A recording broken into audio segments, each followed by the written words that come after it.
Uma mocinha, pela bênção, pelo esse culto em ação de graça, louvando ao Senhor por todos aqueles que vieram para adorar o Senhor.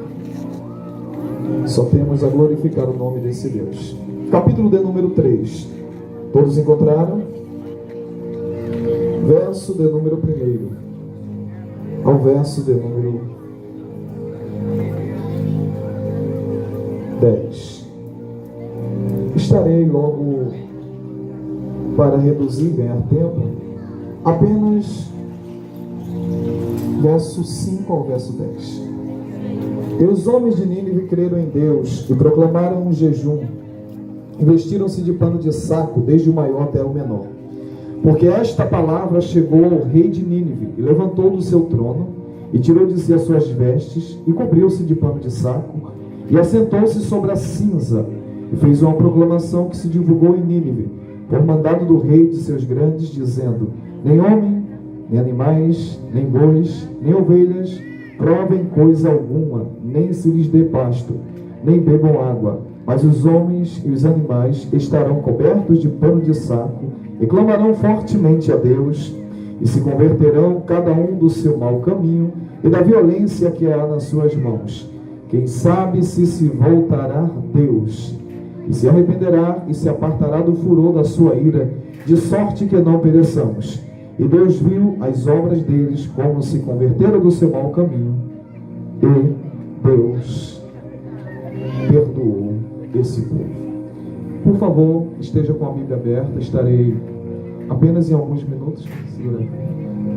Apenas em alguns minutos. Eu acredito que nada mais do que entre 80 minutos eu concluo. Todos estão com fome? Fome da palavra. Estarei terminando bem breve. Apenas uma reflexão. Haja vista que estamos em um culto em ação de graça, mas que está ao ar livre. E tem pessoas que não tiveram ainda um encontro com Cristo ou que estão afastadas. E de início eu coloco um tema nessa mensagem. O tema é salvos pela graça. Pode repetir comigo? Salvo pela graça. Mais uma vez. Salvo pela graça. Salvos pela graça. Aqui eu consigo enxergar a graça do Senhor para com os gentios. Aqui eu consigo enxergar a graça do Senhor para com aqueles que não faziam parte da aliança. Nínive, uma cidade cruel, uma cidade temida pelos seus adversários, e uma cidade, um povo destemido.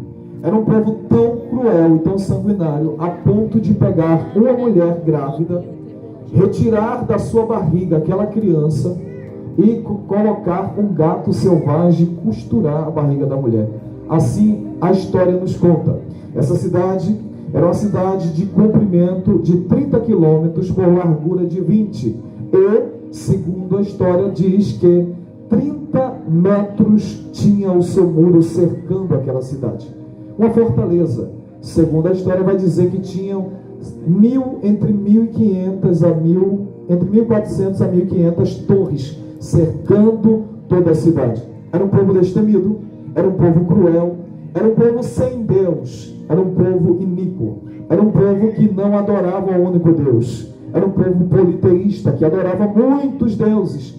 Todavia, a maldade, a crueldade e o pecado daquele povo subiu aos céus. O povo estava debaixo da ira, o povo estava debaixo da condenação. E assim o Senhor comissiona Jonas e o chama e ordena para que Jonas fosse pregar para essa cidade. E Deus fala com Jonas para ele levantar e pregar que dentro de 40 dias Deus iria destruir a cidade que estava debaixo da ira e que estava debaixo da condenação de Deus. Jonas, ao ouvir a mensagem, ao invés de Jonas obedecer, Jonas decidiu fugir. Primeiro, Jonas não fugiu porque era medroso, não, gente.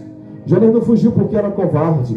Jonas fugiu porque aquele povo era um povo inimigo do povo de Israel. E sendo um povo inimigo do povo de Israel, Jonas não queria pregar para aquele povo, porque talvez o povo poderia se arrepender, como aconteceu, e Deus poderia salvar o povo. Então, a estratégia de Jonas era fugir, passasse os 40 dias, Deus iria decretar o fim daquela cidade. Jonas não fugiu com medo de pregar. Jonas não fugiu porque foi covarde. Jonas fugiu consciente, friamente calculando a morte daquele povo. Todavia, Jonas pensou que iria atrapalhar o projeto que Deus tinha, a obra que Deus tinha. Deus manda um vento ao mar, se faz o mar. Jonas estava no navio, o navio estava para quebrar-se. Ganhando tempo, Jonas foi parar dentro de um peixe que Deus preparou para o tragar. Quando Deus fala ao peixe, o peixe vomita Jonas na terra. É onde chega no capítulo 3. E no capítulo 3, Deus fala pela segunda vez: Jonas, levanta-te e agora vai e prega contra Nínive, a pregação que eu te disse. Jonas estava debaixo da ira. Jonas estava debaixo da condenação. Debaixo da ira e debaixo da condenação. Quando Jonas entra na cidade, uma cidade de 3 dias de caminhos, equivalente à entrada de Sapé, ao início de João Pessoa, e Jonas abre a boca e declara: dentro de 40 dias, Deus destruirá essa cidade. A mensagem chegou ao rei, e quando chega ao rei, o rei tomou uma atitude, que essa atitude mudou toda a situação. Perceba bem, mais culpa do que todos os soldados e de que todos os homens tinham o rei, porque era uma cidade cruel, era uma cidade destemida, era uma cidade sanguinária. Todavia, o rei liderava, governava, comandava aquela cidade a fazer as atrocidades e as crueldades. Mais culpa do que todos os demais tinha o rei. E quando o rei soube que Deus iria destruir a cidade, o rei tomou uma atitude de levantar do seu trono. Ele agora levanta do seu trono, retira de si as suas vestes reais. Então quem olhasse agora para os servos e olhasse para o rei, não sabia distinguir quem era rei e quem era servo pela vestimenta, porque o rei agora, ele assume a mesma forma que os outros homens, a mesma forma que os outros servos. Todavia, ele continua, se veste de pano de saco, que significa humilhando-se a si mesmo, esvaziando-se da sua glória, e assenta-se sobre a cinza. E ele faz uma proclamação que divulgou naquela cidade: que ninguém comesse nem bebesse, e que todos se arrependessem dos seus pecados. Quando ele fez isso, toda a cidade aderiu àquele sacrifício do rei, a ponto de Deus, do alto céus, receber aquele arrependimento, e pela graça perdoar aquele povo, pela graça salvar aquele povo. Parece muito com a nossa vida. Você que hoje está afastado do Evangelho, você que hoje nunca teve encontro com o Senhor, está debaixo da ira, como esse povo aqui também estava. O povo estava debaixo da ira por conta do seu pecado e por conta também das ordenanças do rei para fazer crueldade. O povo estava debaixo da ira e da condenação. Em João capítulo 3, versículo 36 está escrito: aquele que tem um filho tem a vida, mas quem não tem o Filho de Deus como seu Senhor e Salvador, a ira de Deus sobre ele permanece. Em João 3,18 está escrito: quem tem um filho passou da condenação para a vida, mas quem não tem um filho está na condenação, ou está condenado. Não é que irá ser condenado, já está na condenação. Aquele que até hoje não entregou a vida a Cristo, que não se arrependeu do seu pecado, e não é aquela expressão: ah, eu já tenho Deus no coração, eu não preciso ir para a igreja, eu já tenho a minha fé. Sabe, você sabe muito bem que se hoje Deus te chamasse, você pudesse partir dessa terra para a morte, você jamais queria dizer que queria ir, porque você não tem a certeza da salvação, sabendo que está debaixo da ira e debaixo da condenação. Mas por que a humanidade entrou debaixo da ira e da condenação? Porque no capítulo 5, versículo 12 de Romanos está escrito: como pelo homem o pecado entrou no mundo, e pelo pecado entrou a morte, e a morte passou a toda a humanidade, Por isso que todos os pecaram.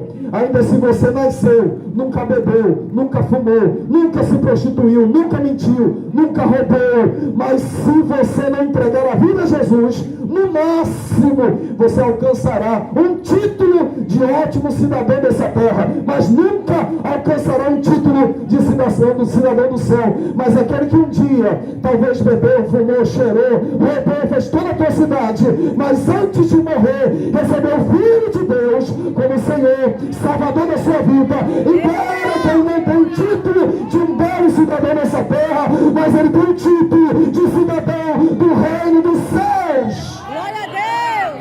Porque ele passou da morte para a vida, da ira para a justificação. Glória a Deus. Em 1 Coríntios capítulo 15, versículo 21 e 22 está escrito: assim como a morte veio pelo homem Adão, a ressurreição dos mortos também veio pelo homem Jesus Cristo. Assim como todos morreram em Adão, todos serão vivificados em Cristo. Não existe outro método de salvação, o único é Cristo. Não existe outra opção para o ser humano ser salvo, só Cristo. Ninguém vai te dar salvação, só Cristo. E para isso você precisa vir correndo, receber Ele como único e suficiente, exclusivo e eterno Senhor e Salvador da sua vida. Aleluia. O rei de Nínive, temendo por sua vida, temendo pela vida da sua família, e de último caso, pela vida do povo, ele fez aquele sacrifício. Aí eu finalizo Filipenses 2, versículo 5 ao 12, que Jesus usou o apóstolo Paulo para escrever, dizendo: que haja em vós o mesmo sentimento que houve em Cristo Jesus, que ser em forma de Deus, não teve usurpação ser igual a Deus, mas aniquilou-se a si mesmo, tomando a forma de servo, e foi achado na forma humana. Ele foi obediente até a morte, morte de cruz, pelo que também Deus Pai o exaltou soberanamente, e lhe deu um nome que é sobre todo nome, para que o nome de Jesus, para que no nome de Jesus se dobre todo o joelho dos que estão no céu, na terra e debaixo da terra. O nome do Senhor, a cura; no nome do Senhor, a perdão; no nome do Senhor, a restauração, restituição, a vida e vida com abundância. Aleluia. Lembrando, o rei de Nínive fez isso por amor, em primeiro lugar, da vida dele. Ele se levanta do trono, tira de si suas vestes reais, se cobre de pano de sal que se acenda sobre a cinza. Há 2000 anos atrás, o rei Jesus se levantou do seu trono, tirou de si as suas vestes reais. Ele não se cobriu de pano de saco, mas ele se vestiu de ser humano, e ele foi humilhado, maltratado, rejeitado, crucificado, e se entregou na cruz, enquanto ele estava morto fisicamente. E o inferno, talvez pensando que tinha triunfado, ao terceiro dia ele ressurge, e quando ele vai dar as últimas instruções para subir para o céu, em Mateus 28, verso 18, 19 e 20, ele declara: é-me dado todo o poder no céu e na terra. Aleluia. Glória a Deus. O rei de Nínive fez aquele sacrifício pensando nele, por amor dele, da família e, de último caso, do povo. O nosso rei Jesus fez esse sacrifício por você. Por Aleluia. você. Por você. A oportunidade está dada.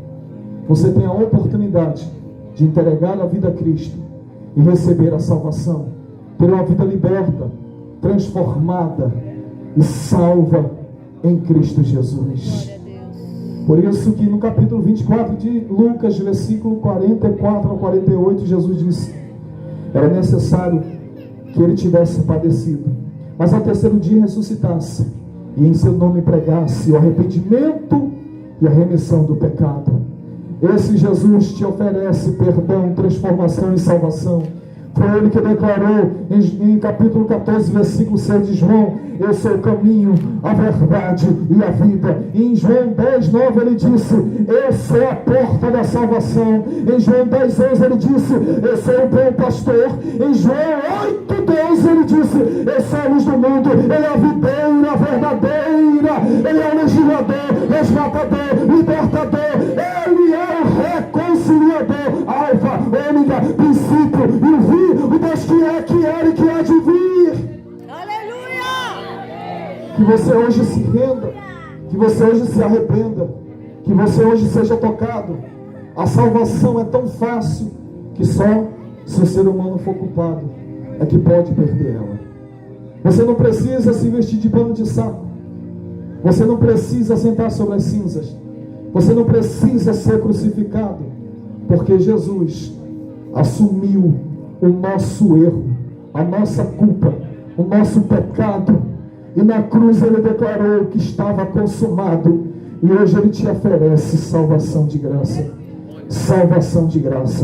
vida eterna de graça. Nem Cristiano Ronaldo, nem Neymar, com toda a sua riqueza, chega ao rastro da alegria de um pecador que um dia foi um lixo e hoje tem o nome escrito no livro da vida e recebeu um novo nascimento.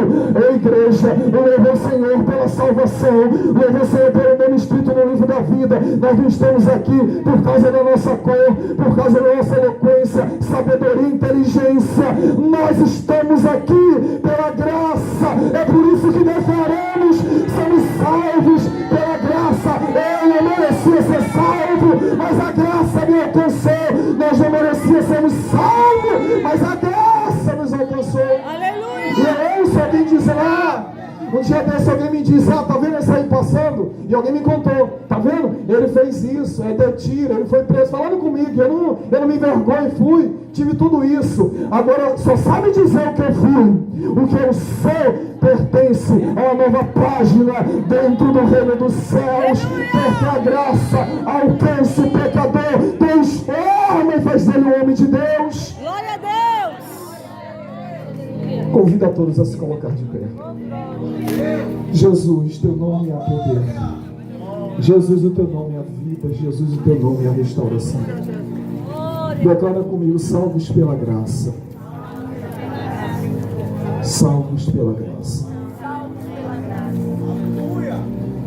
Aqui eu me dirijo a toda a igreja. Nosso maior tesouro não são os bens que conseguimos conquistar aqui nessa terra. Estão querendo que a igreja se torne materialista. Estão querendo que a igreja se fique nesse mundo. Nosso maior tesouro está no paraíso celestial. Levanta as mãos aos céus e declara: Senhor, eu te agradeço, porque nesse momento eu poderia estar no inferno, eu poderia estar nas drogas, na prostituição, no erro, mas eu fui salvo pela tua graça, pela tua graça. Jesus, eu descobri que em teu nome há cura, há poder, há vida, restauração, restituição. Eu descobri a felicidade em ti. Declara um júbilo para ele. Dá um prato que exalta ele. Dá um prato que glorifica ele. Dá um prato que bendiz a ele. Há poder no nome de Jesus. Poder para perdoar mais o pecador. Poder para libertar mais o pecador. Poder para escrever a página nova. Glória ao Rei dos Reis. Glória ao Rei dos Reis. Glória ao Rei dos Reis. Eu estou sentindo ele aqui na rua. Eu estou sentindo ele aqui na rua. Solta a voz e glorifica ele. 2 minutos eu encerro você adorando ao Senhor. Vai. 2 minutos, adora o Senhor. Se você for salvo por essa graça, adore. Adore ele.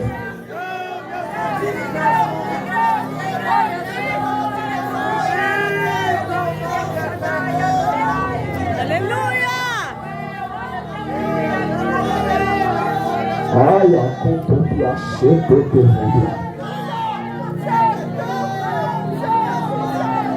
Espírito do eterno Deus. Eu não acredito você que está afastado e não vai querer sentir essa presença de novo. Eu não acredito você que nunca teve encontro com Jesus irá querer ficar fora dessa presença. Quebra esse orgulho, vai. Quebra essa tradição, vai. Quebra essa cultura que vem de longe. e se entrega a Cristo, se rende a Cristo e recebe Cristo. Ele foi o rei que há 2000 anos atrás se levantou do trono, deixou suas vestes reais, assumiu a forma humana e se entregou na cruz para dizer: eu posso te dar vida e vida com abundância. Finalizando, glorifica o Senhor, glorifica o Senhor. Aleluia! Ai, que presença maravilhosa. Que presença maravilhosa. Olha o irmão lá sendo tocado pelo poder de Deus. Olha a unção onde está caindo lá na calçada lá.